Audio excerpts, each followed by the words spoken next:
Monsieur le Président, Mesdames et Messieurs les sénateurs, Monsieur le sénateur Lagourgue, La Réunion, vous l'avez dit, connaît depuis samedi soir un climat de tension extrême, avec des actes graves qui ont été commis sur des dépositaires de l'ordre public, et nous estimons tous ici que c'est intolérable. Alors en matière de sécurité, nous apportons une réponse juste et une réponse mesurée. Près de 110 casseurs ont été interpellés, certains ont été lourdement condamnés en comparution immédiate notamment.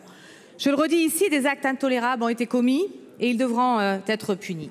Pour le maintien de l'ordre, des moyens considérables sont mobilisés et j'en appelle au respect de nos valeurs républicaines.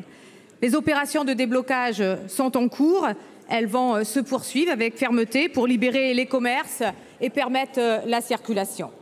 Au-delà de cette réponse, et vous avez raison, qui est nécessaire et immédiate, il faut entendre le malaise profond des Réunionnais. Même si la situation n'est pas récente, je ne vais pas ici me dérober. Les assises de l'outre-mer ont été pendant un an l'occasion de permettre à chaque citoyen de s'exprimer, notamment ceux qui s'exprimaient plus depuis très longtemps. Alors les Réunionnais ont peur pour leur avenir, ont peur pour leurs enfants, souhaitent effectivement que l'État les accompagne avec l'ensemble des élus dans une construction meilleure pour leur territoire. Alors nous devons collectivement leur apporter une réponse. Nous avons pris nos responsabilités, proposé des actions concrètes dans le livre bleu qui seront mis en action dès 2019. Mais notre mission à tous est de permettre aux Réunionnais de retrouver confiance en leur territoire, confiance en leurs institutions, confiance en leur avenir.